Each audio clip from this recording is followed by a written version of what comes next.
Tréis ardú céim a bhaintach ó rang a trí an orig, hí cuasan lein Cill Dara í bhálaí go minish féhrú a rang a dó. Der seachnas cata chailí bhálaí ad lethe gan count é lú, fas a chríocht na Cill Dara ad lethe in ag tírón ar chó scór. Ní hála drisláán ha man trátrachta. Tá éad láidir cosanta ag Cill Dara cín burc tasnú sa cúldómh, Harry O'Neill an éifteach in san lína lán cúil agus ón lálar ar aus ag ifar sé. Siad an lína lechas ag vidir línas fear atá Cill Dara Brian McLaughlin agus Alex Byrne lán ábalta na scóir na chaim siúdóibh. Fuair an láidir go maith dul chun parca ag Uíbh Fhailí agus a rís cúlbar maithe se Seán O'Toole.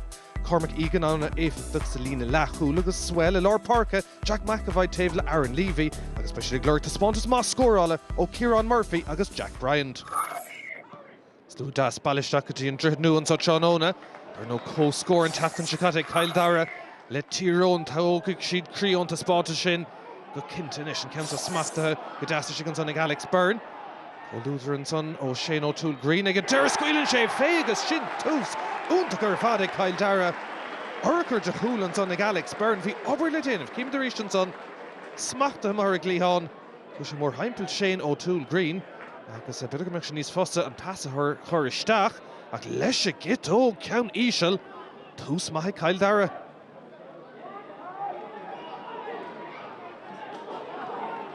Scóir castáil ó Uíbh Fhailí chun de hocrún sa. Se críonn teachtain se gata gúna chunta lú agus búma ag an lú a deir bit bhfuil chance an sa agus an countsa díra Karen spotted dómh ag Aaron Levy. Fear lár parca, fear mór láidir téigear sethe. Agus chomh an historians an Mickey Hart agus taobh leis Declan Kelly ag fear go géir ar gach éon passant on. Se countsa, well, a bhfuil a déanamh stigan son ag an tosaí. Bit bhfuil deis an son tá sé sin ag a deire ag Ben Lokeman, well bhí scill ag pastáil an son ag raibh sé mithir fóríl ach ar chum éigent ar an trasnán.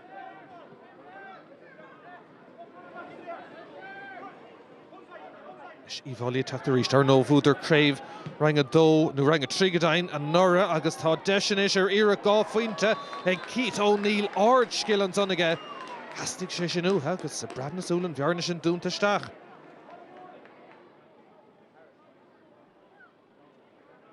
Le tanmhah go maith go dtí sin cúil luach sin ó Byrne beidir an difríochtas módar na fórna go dtí seo. Is Cill Dara teachta ríist Brian McLaughlin an imar thóra sethe bhí Bert Garadoni raibh duine ná Jory ábalta is stop an son áfach.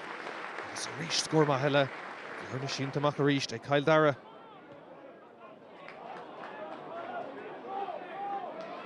Is fuinmh níos mó beidir san tosathe ag Cill Dara an count son Turlint agus smachta go háling a stig a ríist ag Alex Byrne fuair sé cúlma ag tús na himmartha beidir bhfuil deis ar cúlín agus tá sé ag a dura. Skillúntaach an son ag Byrne. Sin bhearna sin síntamach atí 7 cúlín. Freigrich Castáil ó Uíbh Fhailí. No costan fórna seo a gúna bh chéile chuir an taltain an bhblin se chata chumá. Agus an lábhan uachtar ag Cill Dara agus craobh chuir an taltain búte go dain. Beidir bhfuil deis an sa ag Cill Dara agus tá sé sin go háling ar fad ag Keith O'Neill. Beidir príomhnéis gur na fórna go dtí se ag Uíbh Fhailí agus sé cúlín fós idir na fórna an sa. Sin buntáisteo tabhairt an son ag an réiteoir Séamus Mulhare.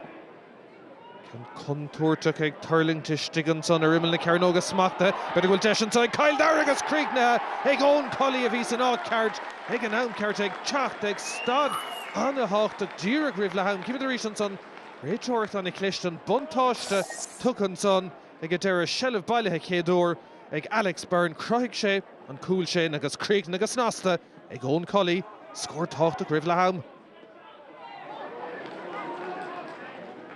Is an slú mór O'Toole sásta le taspántas Cill Dara go dtí seo Tránóna. Tuigeann siad go bhfuil fós le dul agus sin san cléith nua seo rudaí ahrú go hana anna bhar ar fad deis sin níos ag ón Collie a rís fuair sin chéad scór sa tarna le díreach an son agus an scór dearnach sa chéad le cúil. Agus bearna anna bhórnis ag oscailt idir na fórna an sa an bris a rís ag Cill Dara chun tosaigh an son Ben Lokeman. Scuilta isteach an son agus cosantóir Uíbh Fhailí féhrú ón tús chana bhlochál déint an son ag a deire agus an pass agus an glanna amach go fada le Keith O'Neill. Uíbh Fhailí a teachtain son tre Jordan Hayes.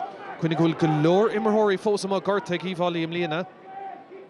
Is é sin na chuirsteachar ag tús na Sraith ceann sa smachtathe go háling is stigan son I Kieran Murphy an pass tucha las má agus deis ag Derek Nathan Poland agus tá sé ag coimert I bhfad níos fear an son ag Uíbh Fhailí agus ag Dara an torra agus an cúlín aimsethe. Seansa le techt ag Keith Neil tá sé gimmert a rástómh an tá Seán Óna agus well tá sé sin slánathe. Cúgú cúlín as I chéile an son ag Uíbh Fhailí agus iirecht anna bh Buaitphointí go Neil. Kildare beganin collatach le cúpla nómna nús dúiseog tre sin iad an son Sam Doran ag brise tríd an son an éascar fad. Agus bhfuil an cléthe techt níos fear agus níos tearder mar an tarna leise dul ag in isteachún Kildare agus an pass amach go dtí príomh néascar na fórna Brian McLaughlin ar aus an down Seán Óna. Agus Kildare socrtha beganin in isise go siúd.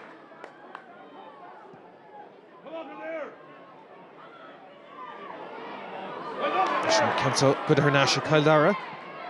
During a goal on son of better den omad agus Uíbh Fhailí a trit her Nash Shakung Arish. Alex Byrne Hain agus McLaughlin a rouse Seán Óna better will desher cool over a tree. Agus Tashish in nada has a lean tonic at Dara. Sar son Sam Doran in Sanaa cart.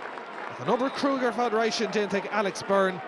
Agus Lenachorn is stuck a lean ton. Sar son Arish to Kildare 3 coolinish.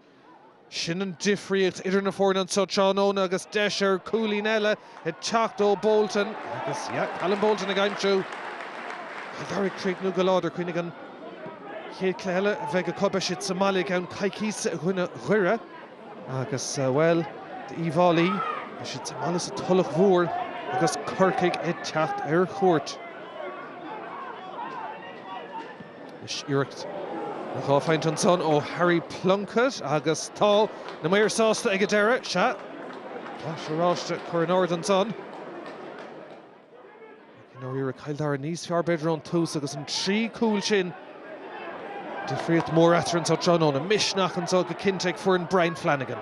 Tarna bhlíonn do siúd aganis ar Kildare go seachung a ríist. Brian McLaughlin leis a gitóg an éascar fad an hespátas ar fad uig siúd agus ó Kildare agus na Buaitphointí strathe gan éon cheist ag fanacht Somália an bun an séitethe bua úntach ag Kildare an tá Somália.